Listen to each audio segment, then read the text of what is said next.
looks like we're plateauing off on numbers, so I think we can start. So firstly, I'd like to welcome everybody to the LaingBuisson's Adult Specialist Care webinar. My name is Peter Jennings. I'm a partner at Grant Thornton in our corporate finance part of the business, and I lead our healthcare sector focus. Social care is a really important part of what we do, and working with exciting mid-market businesses in the space. So very, very keen and proud to be part of this webinar event. I'll start by introducing the other panelists that we've got and outlining the agenda for today's webinar. So firstly, we'll start with a overview of the latest report from William Laing, founder and executive chairman of LaingBuisson's. We will then go over to Steve Page, who amongst other roles in the sector is chair of Sequence Care Group and New Reflections, who will give a operator perspective on the report and on the commissioning environment. We will then ask Debbie Smith, CEO of Attenti Consulting, to give a view on some of the challenges and potential solutions that the sector is going through, particularly around staffing. I will then give a brief M&A update around what's happened over the last 12 months from an investor perspective, before we'll move into a Q&A session. We will try and leave at least half an hour at the end of the session for Q&A. So I'd please ask you all to submit questions as we go along. Please use the Q&A function, not the chat function, if possible. So we will be leaving ample time at the end for questions, and would love this to be as interactive as possible. So please do post questions. So without further ado, I will pass over to William, who will introduce the report and the findings. William. Right, thank you very much, Peter. And I'm going to rapidly spin through some of the slides describing what the findings of the soon-to-be published report. So I can't obviously cover everything, but I hope it'll give you a good flavour of what's in the report. So if I could have, Jade, the next slide. It's just what's in the report, and this follows the standard format of LaingBuisson's reports. Highlights an executive summary, the markets, politics and regulation, payors, market structure, investors and market potential. So that's a standard set of headings for all of our reports. So if we can go on to the next slide. And looking here just at an overview of the total market size. And what you'll see here is that it's a chunky market, adult specialist care, and that's both care homes, residential care, together with supported living for younger adults. Chunky market, total UK market size of £13 billion, which is about a little under a quarter of the total independent health and social care market size, which is about £56 billion. So, I mean, it's a chunky part of a very chunky market overall. It's the largest area you'll see is learning disabilities, with approaching £7 billion. And it's of course it's 95% supplied by the independent sector. So this is something which has, over a period of a few decades, this has changed really quite radically. We have a market which is almost entirely outsourced by the public sector payor to the independent sector provider of services. So let's go on to the next slide, which is about market growth. And you'll see from this that we've done this in terms not of value, which is quite difficult, but in terms of service users. And you'll see there that the market has grown in the last 5 years. We can't go further back on a consistent basis, but you'll see it, in fact, slightly taking off in the last couple of years, as we've sort of come out of austerity, but not entirely, not quite yet. You'll see there that the supported living segment, that is the non-residential, has been growing more rapidly than residential. I wouldn't call residential a burning platform at all. I mean, there's plenty of scope for residential care, but it is slightly, well, let's say melting. It's slowing down, or it's declining as services are moved over into into non-residential supported living. This, of course, indicates how it is that you can have it suggests how it is you can have a growing volume market at the same time as having, excuse me, this is the terrible thing about working at the same time as living at home. You can hear that telephone there. That you the volume is growing, even though the value of the market is not growing as rapidly, and that's simply because the supported living area is a lower ticket than the residential, because of course the local authorities are not paying for the property element of the service, whereas in residential they are. So yeah, that's the picture now in the last few years, growing in volume terms, and expected to continue to do so in the future as well. So the next slide. This just reiterates the decline in the residential market, historic decline, driven by the shift to supported living. And then I put a question here at the bottom. You can't see quite the whole of that, but the question is, will the residential segment of the market continue to decline as it has done over the past 15 years? So that's an interesting question. My own prediction is yes, it will, because there's still a drive on local authorities, and there is, on quality, general quality grounds, there is a reason to switch over, in many cases, from residential to supported living where possible. So let's have the next slide, please.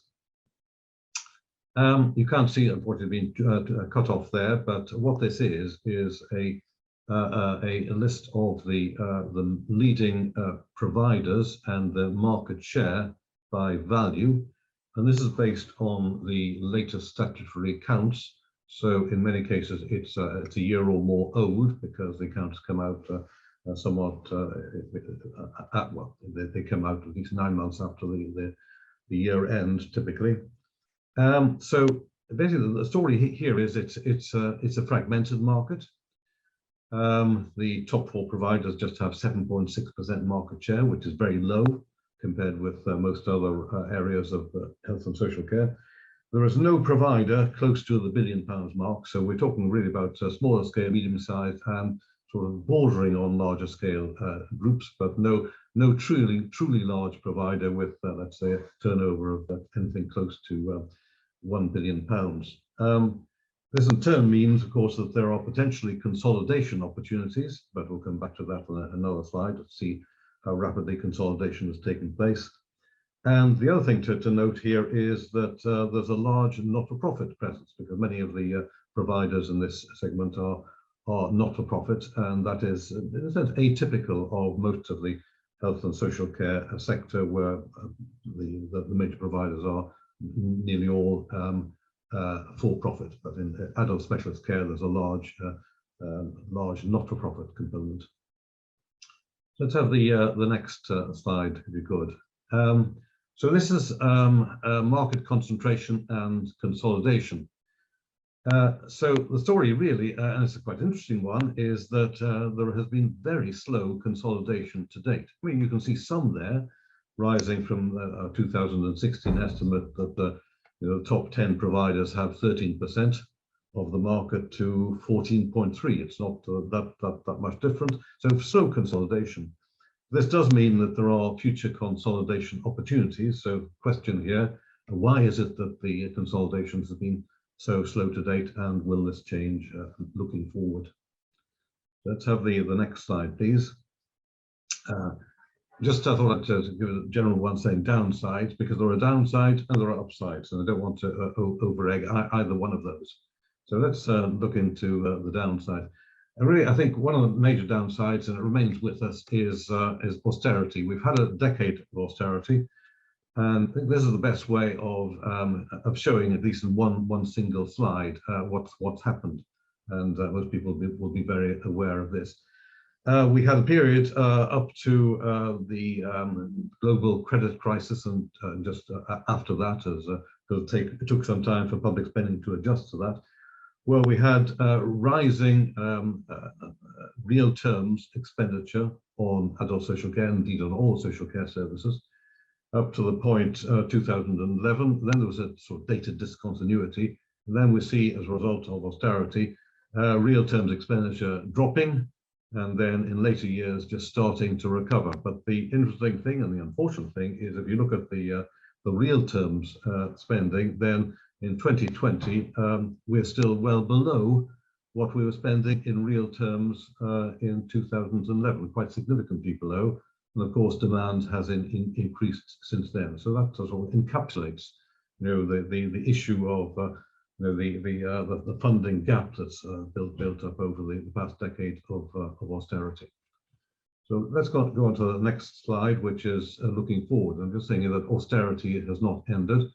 And I'm sure everybody will be very well aware of the announcement on 7th of September from the government about this was presented, at least in part, as being a fix to social care. Of course, it wasn't in the slightest, certainly not a fix to the core social care funding, because the huge bulk of the money is going to the NHS. And after taking account of what was referred to in the announcement as system reforms, which is basically the subsidies being given to property owners for older care, very little is left of the remainder. This is £3 billion over 3 years for core social care services, including adult specialist care. So rather disappointing. And there is, of course, unfunded cost inflation, which is going on now. And there is the spending review is about to come up. It's unlikely there'll be any new injections. We'll wait and see, but it's unlikely. And of course, there remains some uncertainty about councils using the precept to bridge the funding gap. On the positive side, you can say the shift from residential to supported living will relieve some financial pressures, because of course the central government pays for property and hotel costs. So let's go on to the next slide, if we could. And this is the other big downside, workforce. There's plenty of historic data from Skills for Care. There's rather less data with what's really happening now, which is really something which has changed quite radically changed the sort of picture for providers, which is the staff shortages and the pay inflation across the whole economy that's arisen with the bounce back out of COVID and Brexit as well. And adult specialist care employers will find it very difficult to compete for staff in this new environment where people in retail and hospitality, etc., are being paid more, because of course the adult specialist care providers don't have the flexibility to flex up their fee rates to local authorities who simply can't pay. So that's certainly workforce is a major issue at the moment, as everyone will be aware. So let's go on to the next slide, which is the upsides. Very quickly, go to the next one. So it's the attractions to investment. So despite all the problems, it is true that adult specialist care is relatively well protected in terms of funding, better protected than older care. The property and hotel costs underwritten by central government welfare system, very important. And of course, the good visibility of future earnings, and what I've called here the stickiness of long-term service users, because individuals who have needs, adult specialist care, they tend to be with service providers for 5, 10, 15, 20 years, and they remain there. So it's an extremely high incentive for the providers to provide a good quality service in order to maintain that stickiness of individual service users, because each one is a high ticket item. High acuity, barriers to entry, important. And referring back to what I was saying before, consolidation, buy and build opportunities for private equity. So we can go on to I think is the next slide. Another very positive one, which has come out pretty clearly from the research we've been doing. We looked at almost 100 statutory accounts. Most of them signed to the point where providers were well aware of the impact of COVID. And the clear lesson from this is that the older care home providers have suffered quite badly. But for home care and for adult specialist care, there was very little financial detriment to the providers. after taking account of the subsidies received from local government, from central government through local government, the financial detriment was in virtually all cases zero. So I think that's an important plus point. No impact financially anyway from COVID. So have the next slide, please. Profitability. I won't say very much more about this, but it's gradually declined during austerity. So I think that's a quite significant thing. But nevertheless, the EBITDA margins, I mean, they're down from the high 20s to around about 20%, but are still well above similar figures for older care homes, for example, for those who are exposed to public pay, which are in the sort of 10 to 15% range. So adult specialist care is still doing rather better in terms of profitability than the older care sector. And next slide, please. And we can't do anything for supported living groups because basically the two largest ones, Lifeways and Eden Futures, you can't really construct a market graph from the two. And the not-for-profits, of course, they tend to target just above break even. So we don't have any slide for the supported living groups. So next slide now, please. Having next slide. So this is just the final one. Bit of a SWOT analysis. Strengths. Almost 100% of supply privatized, cannot be rolled back. I mean, that would be viewed as a strength by the providers. It may not, of course, be viewed as a strength by the commissioners. No overseas competition. Weaknesses, its dependence on public funding. Opportunities, consolidation of service provision. Property investment, we haven't dealt with that at all, but that is a significant part of the report itself. And niche specialisms, and a question mark over what's going to happen when the new integrated care systems come into force later. And the threats, good thing is the CPIN threat has lifted, but the two big threats remain: funding and fees, and workforce, of course, at present, which I'm sure we will come back to. So that's a brief run through the report, which, as I say, will be published shortly.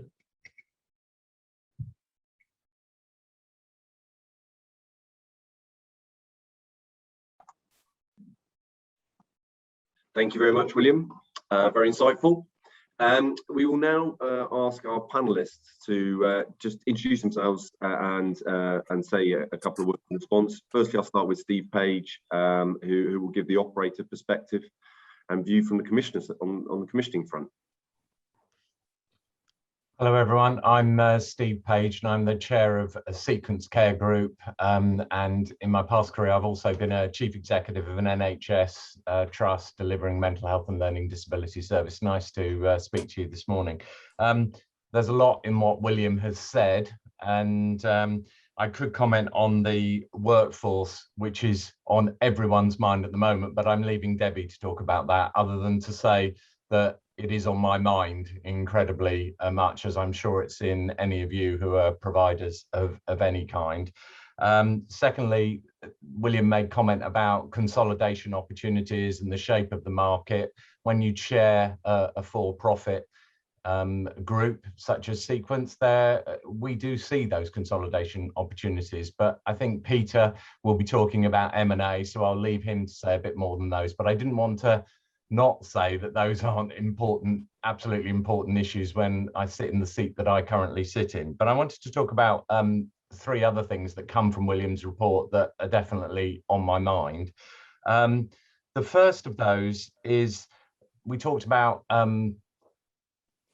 is about the customer group and about the local authorities. And we do spend a lot of time thinking about the job that they have, the numbers of people with learning disabilities, who they are, what their needs are, what their families are wanting. And that's the heart of a great business in this sector. You absolutely have to understand those needs and build services around them. And I think we want to work in partnership with local authorities.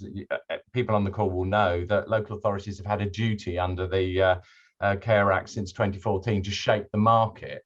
But at the same time, as William has noted in his slides, the capacity and funding of local authorities to have the right people to shape the market and commission services has been enormously difficult. And some do it incredibly well, and others are really struggling. But as a provider in this sector, and 95% of us are in the independent sector, we've got a real responsibility, I think, to work in partnership with our local authority funding colleagues and to absolutely work in partnership, whether we have commissioners ready to work with us or we don't. It's a partnership way of working with our service users, their families, and with the commissioners. It's the public purse, and we have to be conscious of that every time. So we spend time thinking about that. Second thing I want to say is the shift towards supported living, I think, is inevitable. William put the figures up there, a CAGR of 2.9% down on residential and over 6% CAGR up on supported living. Overall, everything coming up. I think that trend is only going to continue. And therefore, what shape is supported living? What is the housing looking like? How many units are together? What size of the property are we having?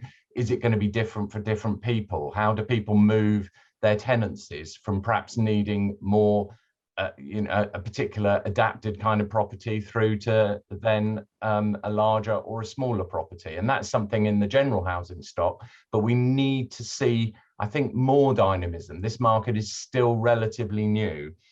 And also, I think the whole governance side of that, a residential home gets inspected as an individual home with an individual manager. A supported living service gets quality assured by CQC as a whole service, and the office gets assured, but not the individual provisions. And I'm not sure that's going to be sustainable going forward if this whole sector moves towards supported living. We're going to have to work on governance and how we govern it.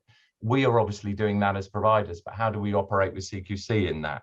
Which brings me to the final point that we do spend time thinking about is what about CQC's strategy, their new strategy, the way they've worked during COVID, the way we work going forward.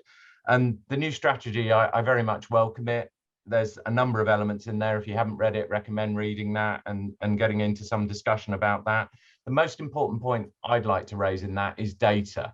And I welcome this whole monitoring on an ongoing basis of the data on outcomes, the data on safety, the data on staffing should all be going to CQC so that we can monitor services dynamically together with the CQC. And therefore, probably a supplementary point to that, we all need a certain amount of technology to record that, because pen and paper is just not going to be sufficient. Most of us have made that journey, but those that haven't will have to. And I think a little bit of that technology drives a little bit of consolidation, because the larger you are as an organization, the perhaps you can afford better platforms. So I think I just want to stop there and hand back to Pete, and thank you all. Thank you, Steve. Great, and I'll now go over to Debbie to talk about more around some of the other issues and some of the solutions that could be available. Thank you. Good morning, everyone. I think clearly we've touched on the workforce challenges. I think that has become a kind of increasing issue over kind of recent months and certainly over the last year. Just to confirm, at Tenty Consultant, we are a specialist consultant, and we work just in the health and social care space. So a lot of the clients that we're working with, we're looking at kind of workforce analysis and modelling, which I think is why I've been asked to kind of come and speak to you today about workforce. So I do have a bit of knowledge, first-hand knowledge of that more recently in working with clients. Clearly there is a staffing black hole right now of approximately, I mean, the number varies, but it's been quoted at 170,000 across the English care homes, which is about 10% of the total posts within the kind of residential sector. I think that's, a pretty sort of scary statistic. The beginning of the pandemic, interestingly, turnover was reduced, and actually the demand reduced as well. But increasingly now we're seeing that demand increase and we're seeing turnover of staff increase. I think William covered it slightly on his slide in terms of the whys. So, the low wages, when you compare it to the wider economy that is now recovering, specifically organisations like Amazon, but others, within retail and, hospitality, it's pulling people out of the sector. So actually we're seeing a diminishing pool of care workers specifically. The workforce changes due to Brexit has had a big impact. And we still aren't seeing highly skilled or care workers seen as highly skilled migrants right now. So they're not on the shortage occupation list. So EU workers aren't able to move freely. We've seen burnout and sickness in the sector, which has sort of further exacerbated the issue. With the pandemic, for want of a better term, quietening, we've seen people that were on a furlough and potentially contributing to and working in the care sector, they've gone back to whatever roles they were working in previously. And the positive news stories that were there at the beginning and through the sort of first part of the pandemic seem to have dropped off slightly in terms of the sort of attraction that might offer to the sector. That in addition to, and I think Richard made a comment on the live chat just now, that there is a £40,000 decrease in staffing now due to the vaccination requirements, mandatory vaccinations, which immediately sort of takes some of the workers out of the sector. And we've got winter pressures coming now, moving towards Christmas. So there's a diminished pool of workers. There's an increase in demand. They're predicting 2020 to 2030 that there'll be an increase in 16% for care workers in this space. So we've got both dynamics working at the same time. It isn't all bad. There have been some successful campaigns out there, but we're not, I don't have the results of any campaigns that are happening right now that are seeing positive results. They were campaigns that happened during COVID, which is quite a different time, I think, to what we're facing now. So what needs to happen? I think, a lot needs to happen really, and I think some solutions need sort of putting together quickly for not just those as care providers, but local councils and NHS as well. But we need to look at those proposals for reform and how that sort of funding is offered sustainably for adult social care. And we need to look at a fit for purpose adult social care workforce plan. We need to look at things like making social care workers part of the highly skilled migrant programme, potentially extending the youth mobility scheme. At the moment, it stops at the age of 30 from countries like New Zealand, Australia, Japan and Canada. Can we increase that to make it a higher age group so we can capture people for a couple of years to bring skills to the UK? And there needs to be appropriate ongoing promotional work. I think everything that underpins this, though, is around funding and sustainable funding, because without that, I think it's going to be very difficult to kind of bridge the gap. Thank you very much, Debbie. Again, very insightful. Before we go to the Q&A session, I'll just give a kind of a take on the investor perspective and on the M&A side of things. And appreciate that there is a lot of operational challenges in the sector, but it does still remain a highly attractive space to invest. Some of those aspects that William talked about in his report around protected funding, increasing demand, long-term placements, high visibility, kind of established private provider model, kind of high quality requirements, meaning there's high barriers to entry. These are all really, really attractive aspects for investors, and is why there is such a big pool of and different types of investors looking at the market still. And that it is still a very fragmented market with opportunity to consolidate. There's still a lot of requirement to develop and build new facilities. And the sector has come a long, long way since Winterbourne View and the transforming care and the way that care is now provided in the community. It has moved on at pace. So I think there's a lot to be proud of in there. This year has seen a good level of M&A. There's been some landmark deals earlier, or kind of late last year. Exemplar getting investment from Ares. We've seen Census getting investment from Sterling Square, and most recently Sequence getting investment from Intriva.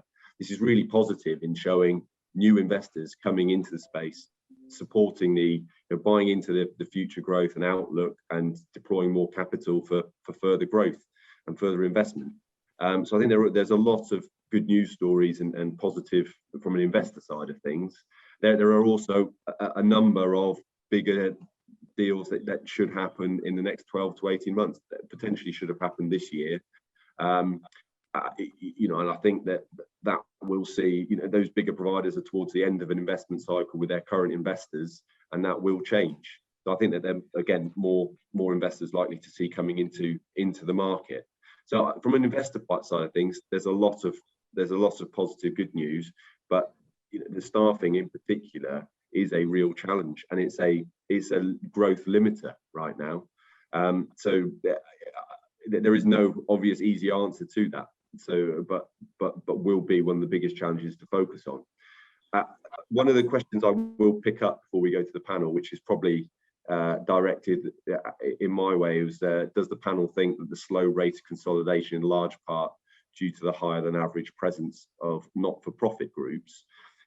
When William put his slides up, I was thinking around the slow rate of consolidation as well. I don't necessarily think it's the presence of not-for-profit. I think that there's you know, there's a healthy role for not-for-profit alongside the private providers in the space. I think that the consolidation within, although it's fragmented, consolidation within specialist care isn't necessarily easy. It's not just a numbers game. It's about a cultural fit. You know, when you're looking at making an acquisition, there needs to be a business which has good, has good quality, has good systems, and is aligned with the business that's acquiring it. And equally, from an investor point of view and a return on capital, it can sometimes be easier to deploy capital with developments rather than acquisition. So there needs to be a strategic rationale for making an acquisition, whether that is entering a new territory or entering or acquiring a new specialism. So it's not all just about numbers and scale. It's about strategy, alignment, and ethos and culture. So it needs to almost be, to facilitate further consolidation, I think it needs to be the right acquirer at the right time. I will counter that by saying that some of those consolidation drivers that we've seen previously have never been higher. So, you know, we look at the last 18 months has been really difficult, challenging operationally for a lot of kind of owner operators. You know, the regulatory requirement is very high, the staffing challenges, the operations through COVID, all of those things, you know, is meaning that it is a good time potentially for owners of businesses to look at selling and realizing the value that they've built over time. So there is that dual dynamic at play, but I'd probably just say that it needs to be the right acquirer at the right time it will drive that rate of consolidation. We'll now move on to sort of a panel debate and answer some of the questions that are coming up on the Q&A. So I'll welcome back the panelists. If I, you know, I'll put potentially the first one I will pick up is from Adam Penwarden. If the new Act becomes law, CQC will have an oversight of local authority commissioning. What impact will this have on local authority practice? I'm not sure who wants to pick that up first. Potentially I'll go to William to see if he's got a take on it in the first instance. No, I was hoping you were going to go to Steve, who's already opined on that. But look, it's been a big gap for the last how many years I cannot remember. But local authorities used to be subject to inspection by the regulator. They haven't been for a number of years. I think it's a bad thing. They will be in the future, which is good, and it can only improve things, I suppose. But still behind the background is that they still don't have enough money and don't have enough resources, so they're still going to be struggling even with the inspection. Okay, just expanding on that sort of commissioner kind of local authority commissioning dynamic in that sense. I mean, in your take of things, do you think and this goes into the budget review as well, I mean, do you think the local authorities feel supported by the centre, and do you think there's an aligned strategy potentially? Steve, I know this is quite a big wide question, but one for you. Yeah, I think local authorities feel very put upon. I mean, the graph that William put up earlier showing NHS taking the absolute bulk of any new funding coming in and social care picking up the scraps is, I think, in my conversations with local authority people, how they feel it's there. So they're having to raise their local taxes, which their politicians find difficult, obviously. So directors of adult social care have got a very difficult job, I think.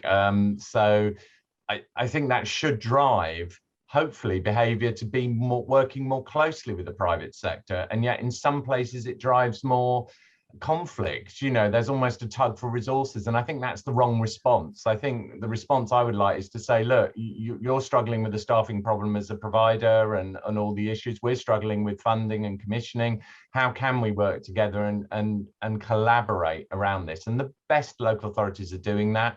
And obviously their integration with the health service in integrated care systems is also another challenge for them, that they're having to face reorganization alongside funding. And it's ever been thus, but it's quite a volatile situation. And if with the CQC, which I think will happen, they will be regulated, quite a lot will then be inadequate, creating another crisis. So I think there's a lot of change there, a lot of pressure. And Debbie, do you feel that the local authorities, the commissioners, have space to plan for commissioning or plan for that better partnership arrangement with providers? Do they have that, or are they solely focused on today's problems? Yeah, I mean, look, there's a multitude of issues at play here, and I think you've got to remember that local authorities are struggling to, in some cases, catch their tails just on the sort of day-to-day responsibility. So, where they're expected to continue, giving people care plans or assessing people for care plans and then having the review work, they don't have the funding and sometimes the resources to be able to do that in terms of expectation right now. If they're given an extra burden of responsibility, some local authorities, and it isn't all local authorities clearly, but some local authorities I think would find that almost sort of unmanageable. There are some really good examples of integrated care systems now at play, bringing together local councils, NHS and care providers, as you mentioned there, Steve, which actually allows them to work more collectively and take responsibility a bit more collectively, address issues, one of them being the workforce issue. Devon's a good example, and North London councils, it's 5 local councils, NHS trusts and the care providers in that region. They've pulled together sort of campaigns to drive for workforce change. So it's Proud to Care campaigns. Both of those are Proud to Care campaigns, and they've had some real success from that because they're working collectively. I just think where at the moment there's still disparity, the burden of responsibility being pushed to local council right now is more than they're able to cope with in most cases. And do you think that move to kind of ICS and sort of commissioning at scale is going to have positive impact? Is it going to be short term, long term? There's a lot of confusion out there. People are debating it now. I was on a webinar last week talking about this with a number of directors of adult services and much the same people from commissioning from NHS, leaders from NHS and CCGs. In some cases, people are very positive about it, and where there are already positive functioning ICSs, there's some really good news stories out there. I think some people are in a very different position and they can't see how they're going to get to a position where they make it work for all parties, and that social care plays an important role within that, because as usual there's that sort of tug of war around the money going towards acute care. And I think at the moment, with the impact of COVID and discharge to assess and a lot of the pressure being put on social care to assess in the community, already they're feeling the pressure, and I think that is already creating anxiety, especially if there's more to come. Okay. Thanks for that. Just going back to questions from our audience, one on technology. So there have been mentions in the past of technology supporting reduced hours, budget pressures. Is this seen as an ability to meet workforce issues, or are the assistive technologies emerging too far away to address any short and medium-term staffing pinch points? Steve, can I go to you for that one before we potentially then go on to Debbie? Because it's a very interesting question around technology and innovation. It is, and I think to pick up another point that's already been made about why there hasn't been consolidation, and I think one of my answers to that, there are probably a number, but is that there have been few economies of scale in these kind of businesses, because you just need people on the ground doing it, and to grow you just need more people on the ground and more assets. There hasn't been an economy of scale in the same way that there are in other industries driving that consolidation. However, and I think I hinted at that earlier, with supported living and a housing model, we are seeing infrastructure, housing, people who are good at housing coming into this sector, because there is an opportunity to develop both bespoke housing, and someone's asked a question about niche services, to develop niche. So Sequence is a niche provider for people with learning disabilities and physical disabilities. So we have adapted properties with hoists and all on ground floor, all very accessible. And those are of a particular design. And that is a niche service, because you don't want to over-engineer a service for people who don't need that. But for people who do, you need that. So I think there will be niches where people will be experts in. But equally, I think there is going to be a way of designing these facilities so that you can roll them out at more scale, if you see what I mean, because up to now people have been buying properties and adapting them, which you can do, but that is hard to scale, whereas we've seen in other markets in elderly care a move to making purpose-built facilities, and that has definitely meant the larger providers can play in that, and there's a consolidation. So I think that will happen in there. As to technology, again, I've hinted to that. I don't think it's the panacea. I don't think it will cure everything in staffing, but it will definitely help. And I think we need to be looking at technology in this, whether it's, you know, computerized notes, workforce management system, quality management systems, outcome measurement. They all must reduce the amount of staff you need. And AI systems looking at service user safety. Some of that's being used in health. I think it could come over to social care, and I strongly support that. And actually, that will drive some consolidation. I hope that's helpful. It is. One of the points made in the report was that it is a very domestic market. We don't have a lot of overseas competition. I mean, question in my mind on that is where is the innovation going to come from? Where is the best practice sharing going to come from? We've talked about for a number of years models like the Berkshire care model, or kind of other areas of care models that are used elsewhere. I mean, Debbie, maybe a question for you. Where is the innovation going to come from in the sector to change that? Is it just technology and products that are available, or who's innovating?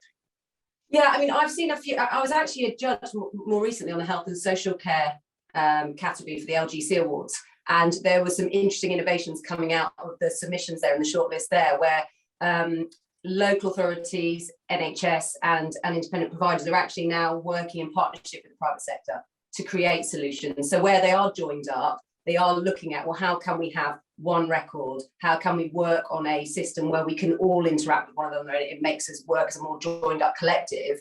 And there were some really interesting ways of sort of crowdfunding that technology, so it's not all reliant on kind of investment from, you know, the government purse, etc. But also there was some good examples where they had seen some success. I think it is a very large challenge, and I think it will take some time. I don't think it's something that can be, you know, an overnight fix. But certainly from the staffing side of things, I think, you know, a lot of that is at the moment coming from the private sector.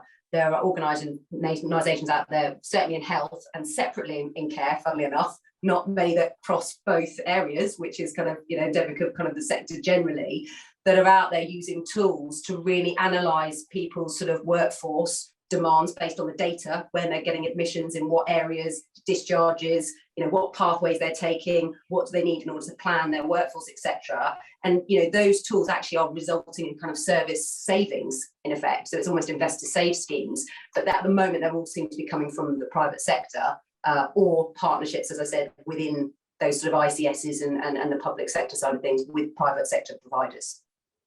It's definitely something we are seeing now, and I think that COVID has meant that there's probably been a greater uptake, or a more openness to technology development, advancement within social care. So I think that health tech and some of the provisions is something we're seeing more prevalent or more interested in right now. So I do think it's something that's on the horizon, but whether it comes through soon enough to help with the immediate staffing challenges is a bit of a question.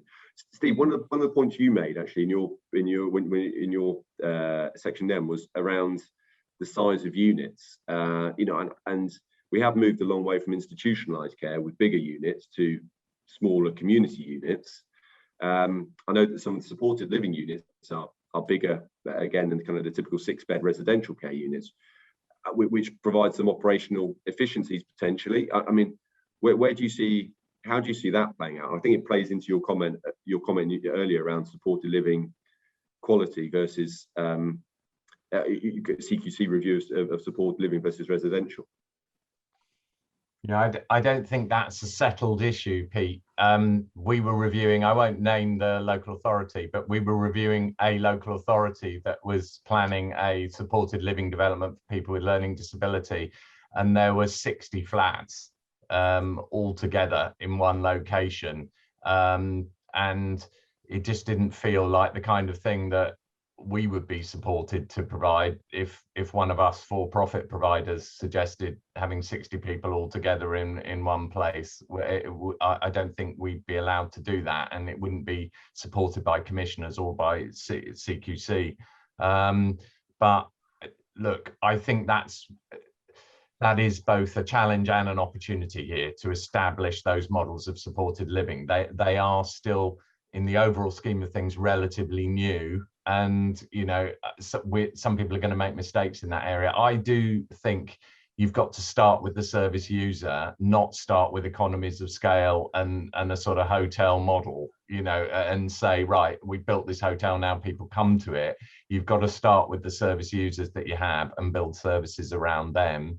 And hence why, you know, I talked about partnership and working with families and talking to commissioners about that. So it's not, I'm sorry, that's not a definitive answer, but that's because the sector is not advanced enough to know where that's going to settle. William put his hand up. Yeah. Yeah, if I might just jump in here and express a slightly contrarian view about digital and IT. Not necessarily that I believe this, but I think it's important to put this point. If you look across the whole economy, most sectors rely on platforms which specialized IT providers offer.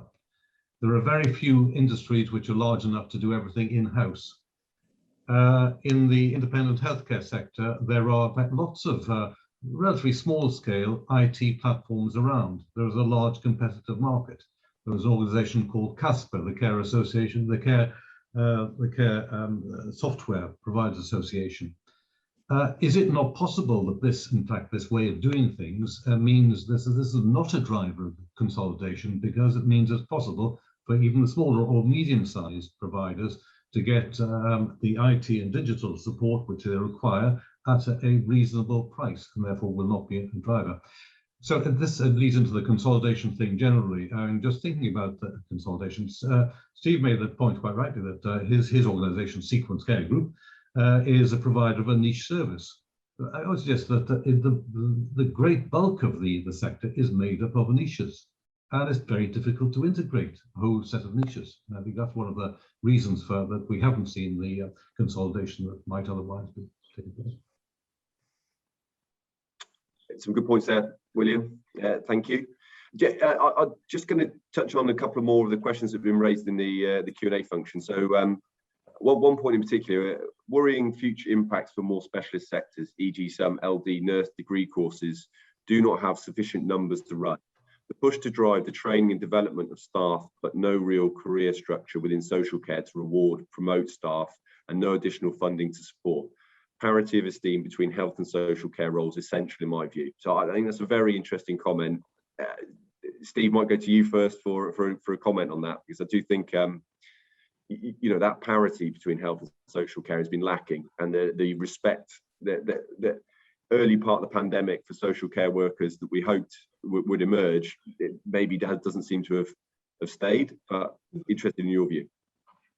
I mean, I agree with the person raising the question. You know, learning disabilities and mental health have been the poor cousin within healthcare, and then social care lies behind that. And I think we do have to get the training and status, Debbie mentioned it, of care workers up. And you know, Matt Hancock wearing a badge that said care on it really didn't do the business, did it? So we have to look at pay rates, but that's a massive issue for local authorities that don't have money. And ultimately, that is going to be the way forward.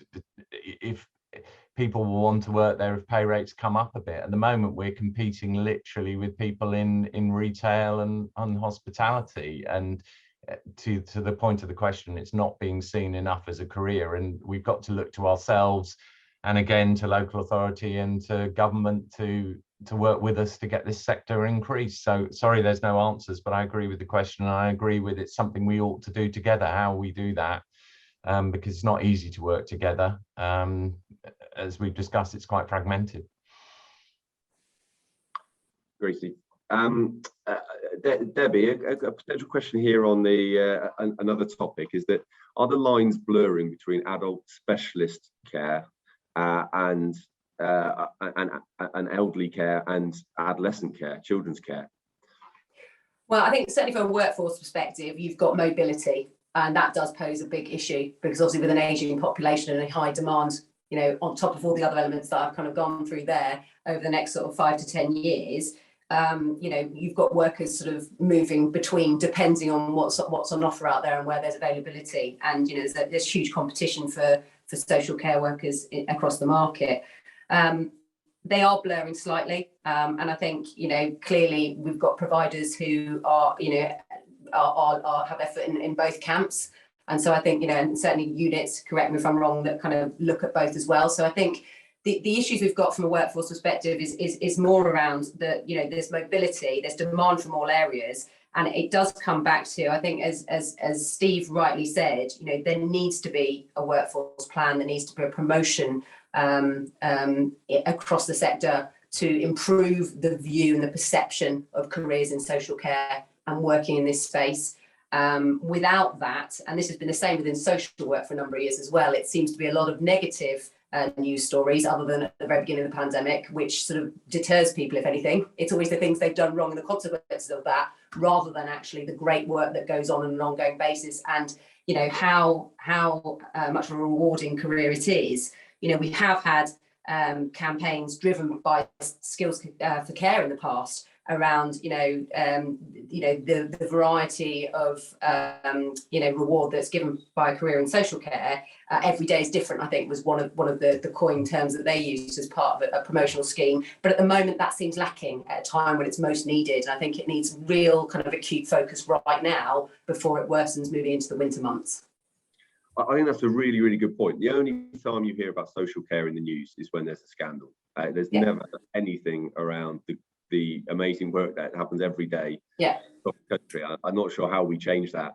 No, I mean, I've been involved in, you know, I was asked to go to represent the sector at the BBC News studio, which I didn't do because I didn't want to sit on the red sofa, just in case, you know, I was sat opposite somebody that was more readily, you know, prepared than myself. But, you know, it was that basically, you know, people are saying that this, you know, that there's negative stories in social work, and actually there's a lot of good stuff going on in the social work and the social care space, that if we were sharing that with people would feel a bit better about that and would feel that it's less of a risky career to enter into. And I think at the moment people see that risk, they see the reward, one does not counter the other, and actually unless you don't have other options, you're not going to consider that as your kind of career path. And again, you know, it was mentioned about career progression, training and investment, that is lacking. So once you enter that workforce, where does it take you? And what does that look like? And what sort of heights can you reach? Again, a lot of that isn't included in the promotional sort of material out there, and I think that's what's needed urgently.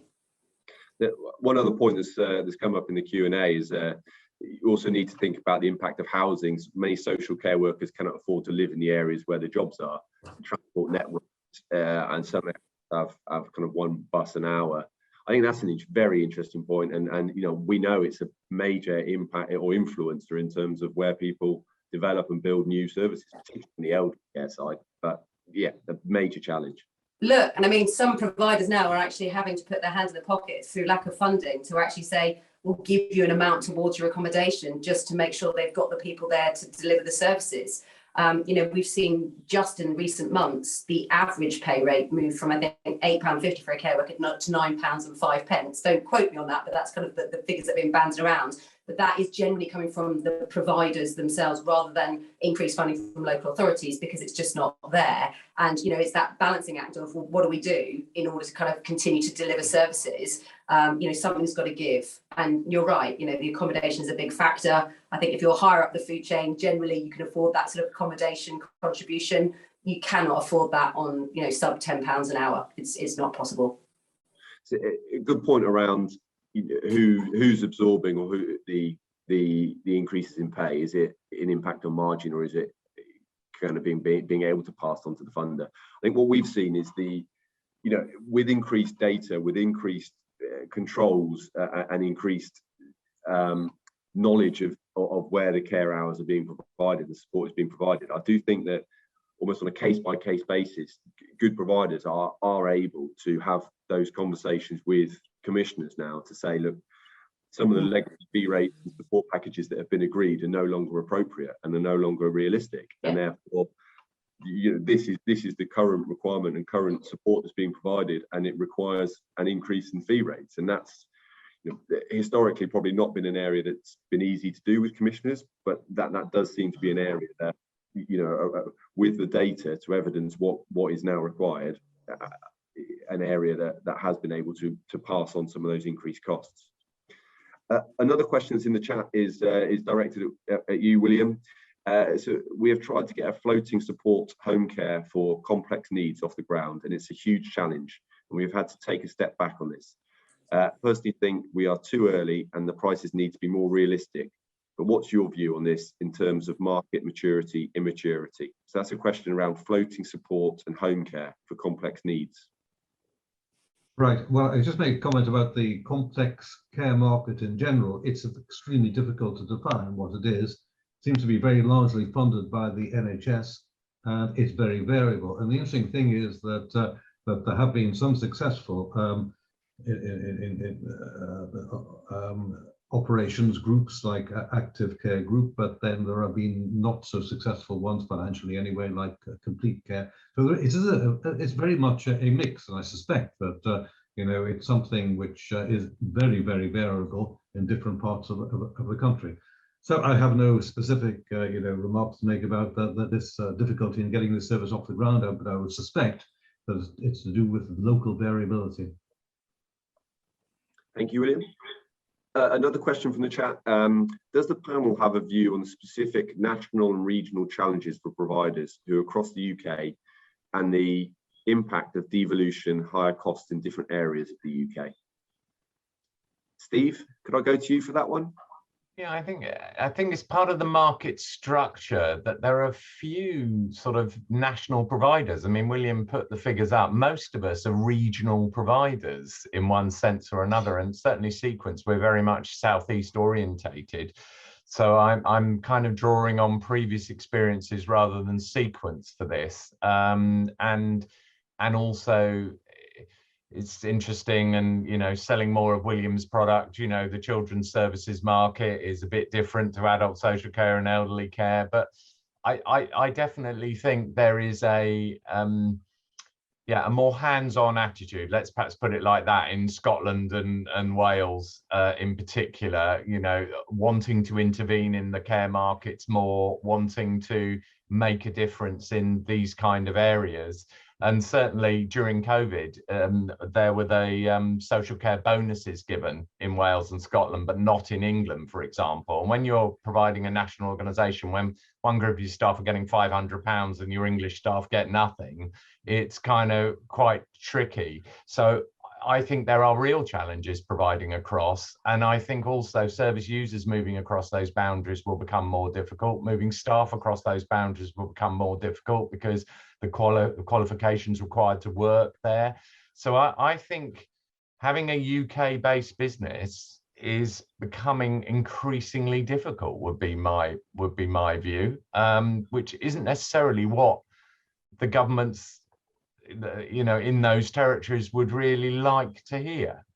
So it's an interesting question, and one that again is playing out. One of my thoughts listening to this conversation and everyone talking and some of the questions is it's striking me how somewhat immature this adult social care market still is. There isn't a kind of pattern here that I can point to and say, well, they're getting it absolutely right. We're all discovering this along the way a bit more, whereas I think a district general hospital in the NHS, there's kind of a design for that, and we know what that is. And in elderly care, we kind of sort of know what a residential home is, and then a nursing home, and then the retirement village type model. We've kind of got several quite well established models, and Pete, you raised it. Where's the innovation coming from? We do perhaps have to be more outward looking in adult specialist care to other countries, to research. Tizard Centre and other places have been looking at this, but it hasn't necessarily, you don't feel that inside the businesses as much as we should. So sorry, it's a bit wide ranging, but hopefully. Yeah, it's I think it's quite a difficult place to innovate because it's such rightly a risk averse environment. You need the support to be able to innovate. You don't want to be getting things wrong in this sector because it's so important. So I think those are some of the challenges around innovation as well. It's you need to get it right because it's people's lives. But just a couple of other points on the coming through. So there are real issues that some providers, particularly LD, do not have the staffing levels to support the funding that they're getting from the local authority. Not enough staff in some services to meet the one-to-ones or two-to-ones support that's being funded. I think that's an interesting question, because going back to that kind of the restriction that the sector has because of staffing. And I think that it kind of, another point raised is the value of these markets will increasingly rapidly decline as capacity fails to recover from the combined effects of the pandemic, Brexit, and mandatory vaccinations. Agree? ? So I think those points around how much of a limiting factor is staffing going to be? Will it mean that the sector cannot grow? And what happens with all of that unmet demand? Debbie, an easy question for you. Yeah, I mean, I think we've seen this across a number of areas within health and social care. This isn't sort of a new issue. It is right now a very pressing issue. I'm not sort of in any way sort of trying to sort of play it down. There are solutions at play. It's not sort of we've given up all hope.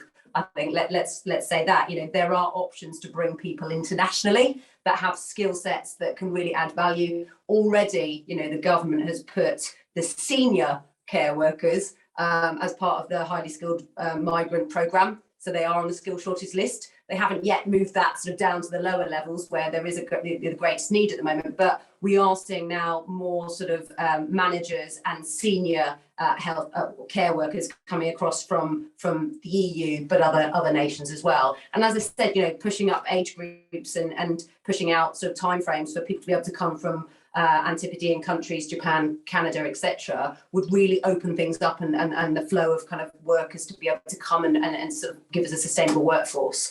So whilst right now in the UK we don't have that, I think we can promote still. I think there's an awful lot, there's a lot of promotion going on out there and a lot of campaigns that were failing, I would have less hope. I think there isn't enough investment and time being spent on the promotion and front end campaigns to really drive the UK workforce. Clearly funding is an issue and the payment when you're competing with other sectors is an issue, but then you have got the international component as well. So I think there are options to improve the situation. It's just how quickly that can be turned around. So it's not all doom and gloom, it's just action needs to be taken. Okay, thank you, Debbie. Just returning to the supported living versus resi debate that we had previously. A question from the audience is the size of supported living units determined by the affordable rents from a housing benefit perspective? William, I'm not sure if this is a question that you would pick up. Yeah, is the size dependent on? Determined by the affordable rents from a housing benefit perspective. What dictates the size of a supported living unit development? Well, if we're talking about settings being a group of individual units, I think it's down to the individual unit, basically. I mean, the developers of housing obviously have an incentive to maximise the rental income for a whole variety of reasons, and will do so. There's a whole variety of things, pressures here. I think, look, the basic thing is, I think that there is a demand for new housing, well-designed housing, and I do not think that the rental income that can be negotiated is a restricting factor on this. I think eventually it will work out. It will work out. Yeah, and just on the supported living versus resi model, I mean, one of the things I will say from an investor point of view is that, particularly infrastructure funds and private equity funds, they do like to have an asset-backed model. So they like to own the property as well as the care provider, and that's sometimes difficult with supported living. And some of that is because that alignment enables repositioning of services if requirements change. So just in terms of, I think, clarity around it, in terms of making sure we're attracting investment into the space to develop new services, Steve, I'm not sure if you've got a view as to the clarity that's required, and new models, and the attractiveness or not of asset light models, kind of supported living care provision only models?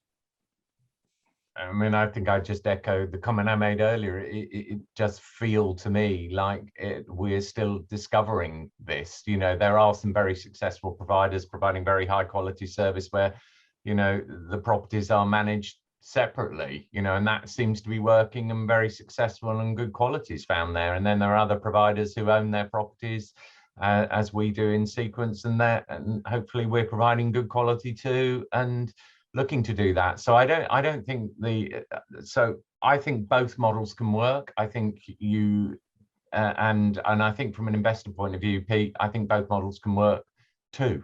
So I don't think we need to take this as an either or in this particular sector. Okay, very good.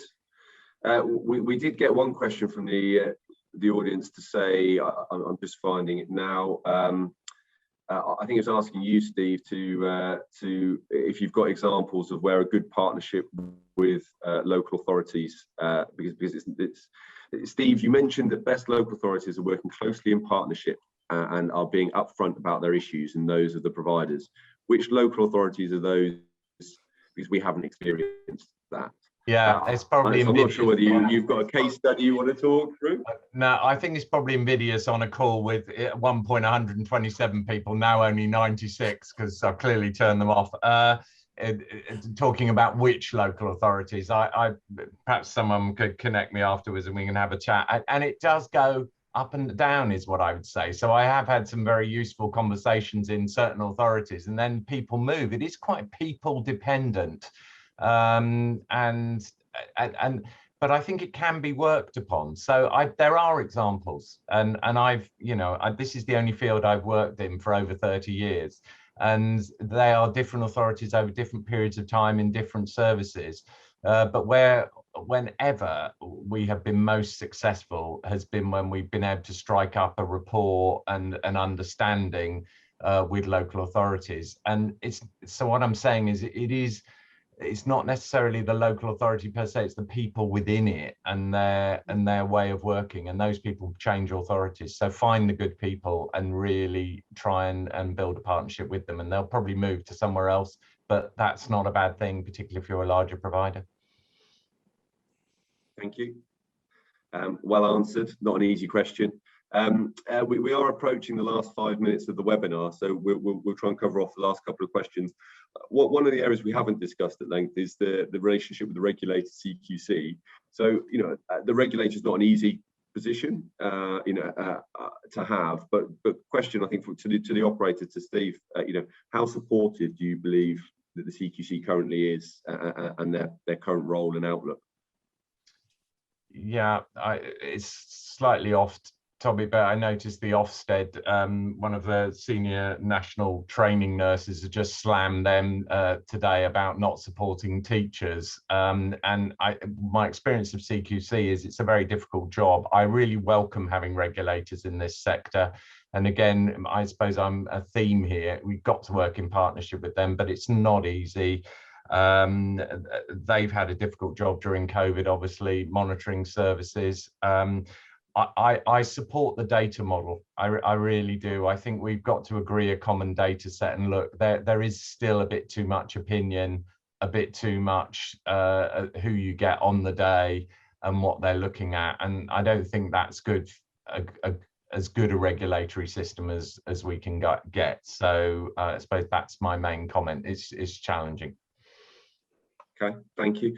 A slight change of tack actually here, and I'll go to Debbie for this one. But Norfolk is looking to develop an ethical commissioning charter. Other local authorities already have these in place. With the, you know, we're seeing it, the increasing importance of sustainability and ESG, you know, and this is a very aligned to our sector. Are you seeing any more prevalence of that in the commissioning side of things and the local authority outlook?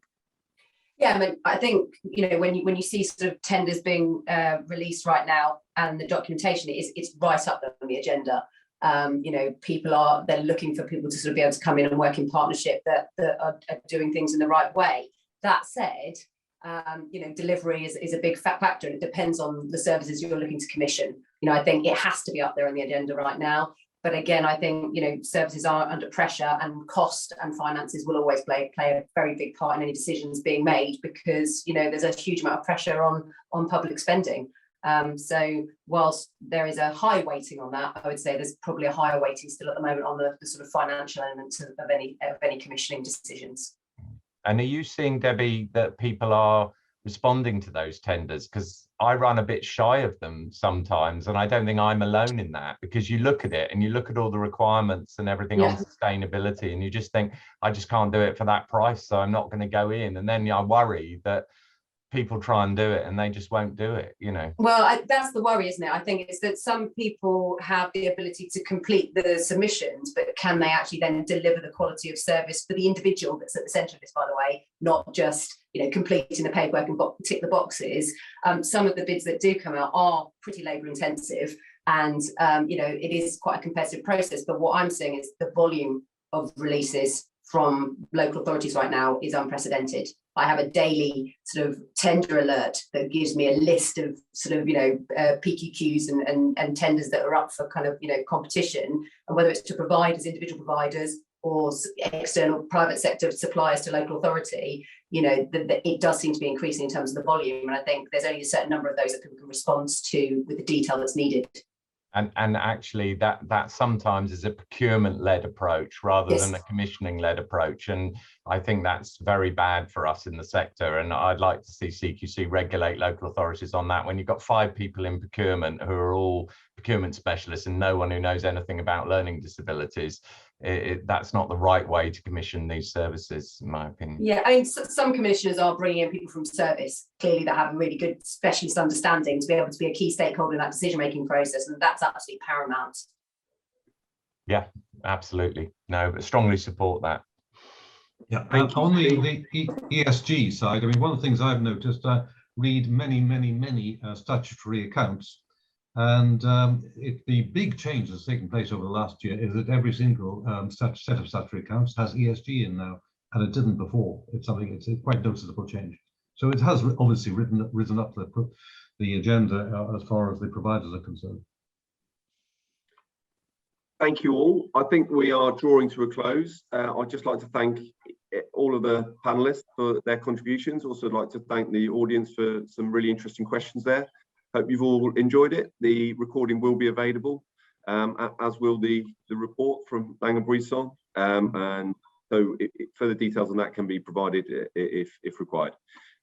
So just thank you very much. Okay, thank you very much. Thank you, everyone. Bye all. Bye.